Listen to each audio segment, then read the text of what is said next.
Welcome to the Kevin Lynch International Computing Services show. And with us today is Lesley Elwood of Elwood and Associates. That's right. And we're going to start out by having Lesley talk about herself and her company and what she does and how long she's been in business and all that good stuff. So Lesley, kick us off. Hi. So my name is Lesley Elwood, and I have been in business since 1993. So really it's been a long time. Kevin has been long-term client, probably one of the longest clients he's ever had. And so my business, I do public art consulting, and I work at home. I worked at home for many years. I have a lot of clients that are in transit or small municipalities. Most of my work is around the percent for art requirement, which is an ordinance that most cities really around the United States have in place. And what is that? Can you explain to? So a lot of cities have this regulation. It's an ordinance basically that says that if you're going to develop in their city and you're going to create a building, not so much housing, or cultural institutions, but if you're going to create a retail building or a commercial building, or office space, that the city wants for you to pay a percent towards art. And all cities are different. Some require physical art. Some of them you can do programming. Some of them you can donate the money to worthy art nonprofits. It's like a whole gamut. But what people do is they hire me when they want to connect with artists in order to incorporate art into their project. And since I've been in business, most of the clients that I have are either public, like small, they're either like small cities. I have done some work in the city of Los Angeles, but kind of minimal. And right now I'm doing work in the city of Inglewood. I do work in the city of Culver City, Pasadena. And then for many, many years, since about 2000, I have been working with the Gold Line project, which is a light rail project that goes from Union Station in downtown Los Angeles. And we're now on the third leg of that light rail project that is going out to the edges of the county near Claremont, Pomona, Montclair.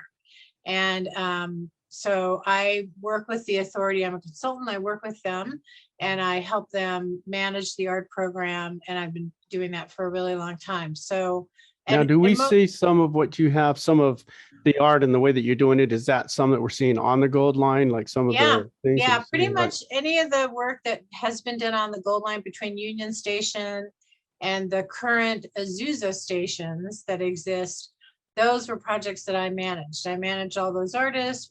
I helped them select all those artists. In that particular project, we build the project and then we turn it over to Metro and they operate it.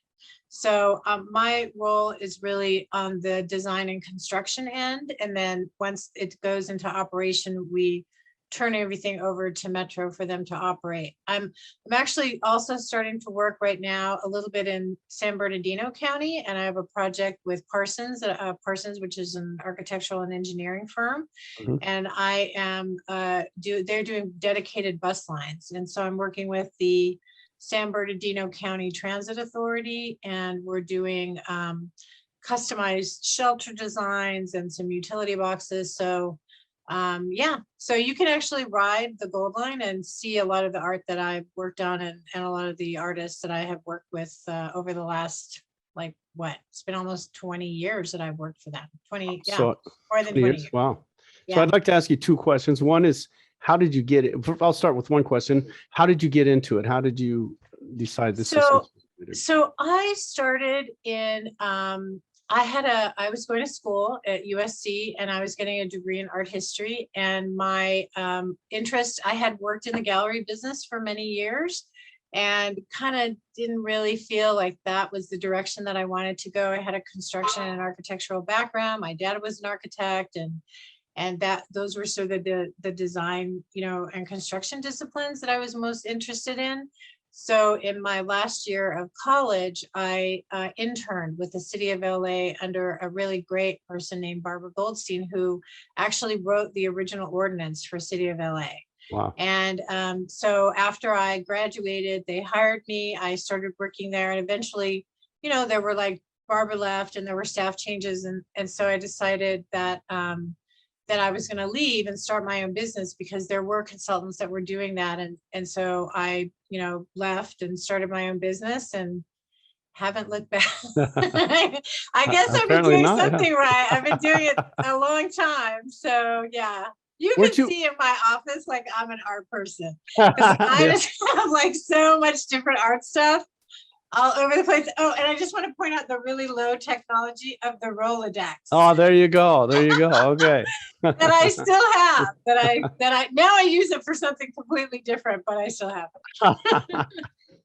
it. Were you involved in some restoration projects as well? Yes. I do a lot of work with a couple of conservators, art conservators in town, and I worked on the history of transportation mural in the city of Inglewood, which is a beautiful mural. If anybody has a chance to see it, it's one of the few petrochrome murals in the United States.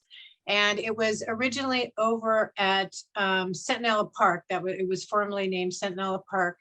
And it had been run into and shot at, and Oh, wow. a whole bunch of like terrible things that happened to it. But it was a WPA project. And it was one of the few female created WPA projects by artist Helen Lundenberg. So I worked with the studio with a local conservator here, and we worked together, and I helped sort of like project manage that. So yeah, I've done some interesting things in that, not necessarily creating new works, but sometimes doing plan documents or moving things that are historically significant. I moved some works that were at Staples Center over to USC. And so, you know, a lot of my project management skills, I mean, not only selecting artists, obviously that's a huge component of it, but you know, just sort of having the knowledge and ability to interact with contractors and architects, and, you know somewhat about the rules and regulations of ADA and things like that, that are kind of important when you're putting something out in the public realm. Right, So, right. So new yeah. things to consider as you're Right. So you said the Gold Line is like a project that's been ongoing for like 20 years or so. What's some of your other projects that you're working on? So recently I have been working with the SoFi Stadium, and that's been a very slow moving project, but there are a couple of things that were finished just this last year. They have the YouTube theater that's there. And that project, I worked with them on 2 pieces that are inside of the YouTube theater, a beautiful screen and some wall pieces by an artist in San Diego named Bhavna Mehta. And then a secondary beautiful installation that's by a local LA artist named Sandeep Mukherjee. And those are both in sort of the club level area of the performance venue. My firm was the head firm that wrote the plan document for the project. And so that is kind of like the steering document that will continue on over the years, over the life of the project. That's a project that they're expecting to build out over 25 or 30 years. They have many, many acres of land to fill. Mm-hmm. So that's kind of an exciting project. All around the same area as the stadium? They were able to amass a parcel of almost 300 acres. Wow. If you can even believe Unbelievable. That. Yeah. And so their plan is there are a retail area. There will be housing, parking, parks, a hotel. The new NFL building is located there. You know, there's a large existing lake and park area. So, and there are other consultants involved in, you know, in creating art at the site, but my firm did do the plan document, and then I have been working with them on some of the stuff that hopefully will end up in the public right away, probably after Super Bowl. At this point, they're really tied up with the Super Bowl stuff that's coming up. Yep. And but there are additional works that will go into the retail section and in these other areas as they come down the pipeline. And then I've done a lot of work for City of Huntington Beach. Uh-huh. I've done a lot of work in city of Santa Fe Springs. Like I said, I'm on my second transit project now out in the Inland Empire. I did a plan document and some small temporary projects with some great artists out in the Joshua Tree area a couple of years ago with a transportation planning firm. And then I've done, sort of a smattering of like smaller projects with private developers. And I've done a lot of consulting work also with the city of Santa Monica. I've worked with them and kind of pinch hitting on different things and ordinance stuff and conservation stuff. And so I'm in pretty regular contact with them. So I'm excited. There's some new things that I can't tell you about That's all right. that are coming up next year. Some of them I hope to be technology based. So that's really exciting. There's Awesome. a lot of things happening with augmented reality and, just things like that are where there are new technologies that artists are working in order to engage with people in the public realm. So I'm really excited about those projects that hopefully will be coming up in the next like year or two. That's great. So we're going to get into technology in your business in a second, but I do want to see as if people are driving around the LA area, and you said quite a large area, Joshua Tree and Huntington Beach and everywhere else. Is there anything that they could just see like this is something that Lesley? Well, there's a couple of things. If you ride the Gold Line, and I highly recommend it. I was just actually out at the South Pasadena station yesterday with some colleagues of mine that are looking at some transit stuff. And if you ride the Gold Line and you stop at any of the stops between like Pasadena or Arcadia or Azusa and Union Station, you can see art all the way along the alignment. So there is art, in that particular project, we selected artists for every station. One of the other projects that I did a number of years ago was when we extended the Gold Line. We built a bridge, a light rail bridge over the 210 freeway near Santa Anita. And that was actually designed by an artist. And I actually ran that job. Wow, okay. And that was kind of that was really like, it was an amazing job because you had to, deal with Caltrans and Metro and, everybody that was involved. And the artist that we selected, we did a national search, and the artist that we selected is Andrew Lester. And he designed what we call the Gold Line Bridge. And I actually, Kevin, I have a book that's in a PDF format. So if you want to like give people a link or whatever to that, there is like a whole book that explains all the art and stuff that was done in association with that project. But that was really a cool project because that was like a purely, it was conceived as it had to be a functional piece of infrastructure. Oh, wow. And we're all talking about infrastructure now, but this was something that was so amazing because it was in fact originally conceived and designed by an artist. And then he worked with the engineers and architects in order to make it constructible. And it's a very unique bridge. So I'm really proud of that. I think that opened in like 2013 and it, it's still there. You can see it, you can drive right under it, or you can ride the train right on it. Great. So yes, give us the link and I'll post a link to the PDF file. Yeah. Cool. Cool.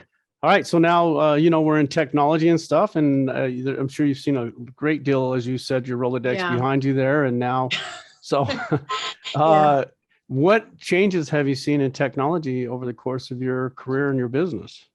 So for me, obviously, one of the things I think that's changed most significantly is the ability to 3D model. It's not something necessarily that I do, but it is something that I have used in some of the project presentations. Generally, I farm that stuff out to people who actually know what they're doing. But there are things like, 3D modeling is something that's really changed. Just the technology and being able to how we communicate. Obviously, the use of Zoom, one thing that really happened during the pandemic that was kind of a challenge, but ultimately an opportunity for me, was that when everybody sort of, I had been working at home for a long time and using predominantly WebEx, because when I was working with the stadium, we worked with one of the prime designers was on a WebEx system. So I started using a WebEx system.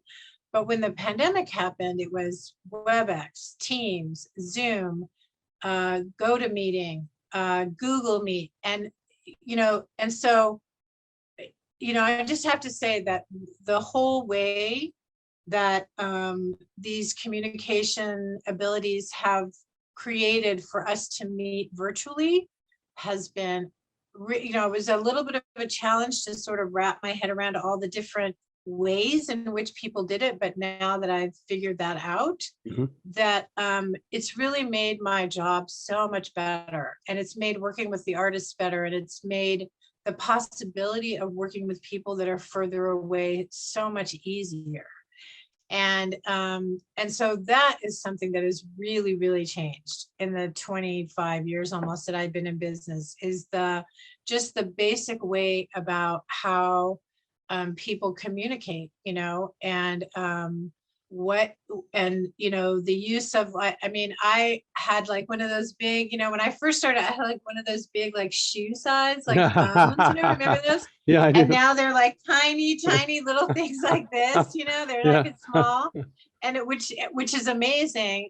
And faxing, don't do any of that anymore. Like I have no, pagers, don't have that anymore. Right. So really, all the constant updating of that ability is really, especially when you're in a business that is so visually oriented, is amazing. So, and as I think I mentioned earlier, one of the things I'm looking forward to in the future, as I continue to work on projects, are these abilities to do things that are more immersive technologies, and things where you can create environments virtually in places, in locations, and also being able to do stuff where people can experience art without maybe its physical presence.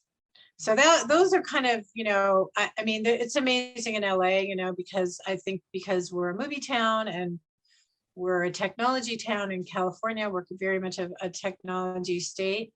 There are some incredible things that people are doing now, and I'm really excited about that. So I'm looking forward to, moving into some of those territories, as things develop. So explain being able to experience art without it being physically present.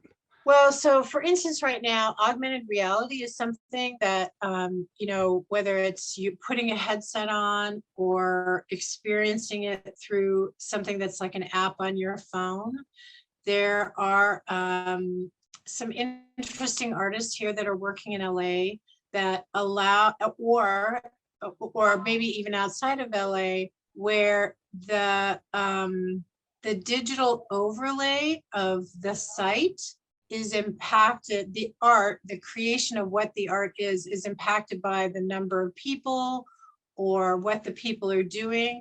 There's a couple of artists, Raphael Lozano Hemmer, who is an amazing artist located in Canada. And he's done some pretty incredible projects that oftentimes are influenced by people's touch or their presence. He's done some amazing work. And then there's also a local artist here, Nancy Baker Cahill, who she actually developed an app that allows artists to create things that people can see. It's almost like the Pokemon idea, or what was that thing that people were doing where they were going around with their phone and finding things? It wasn't Pokemon, it was that's I can't like remember the what it hunting was. one where you found different cache. Right. Yeah, and it's very similar to that, because a lot of this information is driven by GPS coordinates. And so once you tap into the GPS coordinate, then you're actually able to. Isn't it geocaching? Yes. Yeah. Right. So similar to that idea. And so in that regard, this creates a whole other field for people to do stuff on a temporary basis or even on a permanent basis, but it lives electronically rather than living physically. Mhm. So those are some of the things that, I think in the future, people will be able to experience that will be really different from collections, public collections being just physical pieces of art. That's great. One thing I think that everybody's realizing in the profession that I'm in is that, for many, many years, these ordinances have been in place and they've built a lot of artwork. But for the art to continue to look good, you have to maintain it. Mhm. And not all of the cities put into the budget their ability to maintain. So what's happening now is people are reassessing, like, when I build something, how long do I expect it to be able to last for? What's, how much will I have to pay in order to maintain that artwork? So some of these ideas of doing things that are a little bit more virtual is, kind of exciting, because there's Right. no maintenance other than the technology behind. There's really no maintenance to the physical object. Right. Right. Yeah. Wow. Well, that sounds kind of nice. I mean, and actually, you brought up a lot of stuff. Sorry about that. On a lot of these different things where, before, I don't know how you were looking at artists' work, but you can do it right on a Zoom meeting or something, just like they can pull it up. You guys can talk about it. With this electronic one you're talking about with your iPhones and stuff, and I might be just kind of reaching a little bit, but there's some art I've seen where sideways it doesn't really look like anything, but you turn it towards you and it's a statue of a woman or something like that. And I'm wondering, like with like geocaching or something with your phone, you could just see different parts of an artwork like over several miles or even more than that. Oh yeah. Oh, absolutely. I mean, I think one of the things that I think is the challenge of that technology is that, there's a certain enjoyment that people have in experiencing it together, sometimes as a group. Uh-huh. And so the headset thing is a little, it could be a little isolating and maybe not the best thing, but there are things like projects where they do sound environments where as a group of people, you put on a headset and you all experience the environment with the same sound. So everybody's present in the same location and hearing the same thing, but having your own experience, but you're still doing it collectively.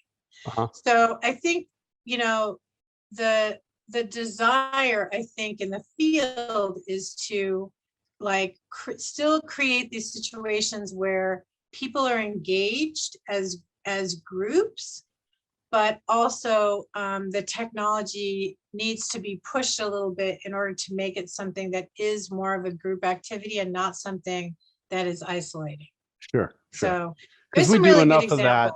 We do enough of that ourselves anyway, right? Yeah. So yeah. And well, especially now. Yeah. Yeah. Especially now, I mean, because COVID and stuff, but there's, we've been tight, I think, as a culture kind of pulling away. And I think if we could bring people back together, I mean, I know after COVID, and luckily I was hearing something today that someone believes we're getting toward the end of it. And I hope that's the case, to where we can actually gather in groups again and, without fear of catching COVID or something like that. But yeah, there was somebody that just the other day, this friend of mine, she was in Santa Monica and she was down, I think she was down near the pier, and they have this thing that they do, I think fairly regularly down there, that is it's a outside silent disco where you put on headphones and everybody hears the same music, just boogie and dance. That's great. But there's no noise. Yeah, and that, I mean, something like that is like a really cool idea. It is. There's some really cool sound projects now that have happened in public spaces, and that's another thing I'd really like to do something like that too. So that's fantastic. That's great. Yeah. Well, that's kind of it, unless you want to add something else. See, it was quick and painless, really. No, I just want to say thank you, Kevin. You're always, you always take good care. This has been one of the things I have to say of being self-employed and having things change the way they have in the last like 10 or 15 years. Mhm. To have somebody that can call and rely on to help me, walk through those things is, you just can't, Yeah, how much sure. I love you. Oh, thank you. How Randy and I would not be in business if we didn't have you like keeping care of our stuff and making sure that nobody's getting in it. So that's very important to us. So yeah, thank you so much. And thank you. Thank you for all these years of, working Yeah. together. Yeah, it's been good. It's been good. It has been. Okay, so Well, I will send you a link. yes, please do. And if anybody wants to find me, I have an Instagram account. It's Yep. Elwood Arts, at Elwood Arts. And that's where I post all pictures of my projects and art that I see around town. And if I have any like opportunities for artists to apply, actually right now I do have one up. The deadline is December 3rd. And that is for the transit project that I'm working on in the Inland Empire. And all that information you can find on my Instagram page. Fantastic. Good information. Cool. Okay, so you have a PDF, you have Instagram that can reach you, and Elwood and Associates, Lesley Elwood Elwood. and Associates. Yes. Great. Great. Thank you very much, Lesley.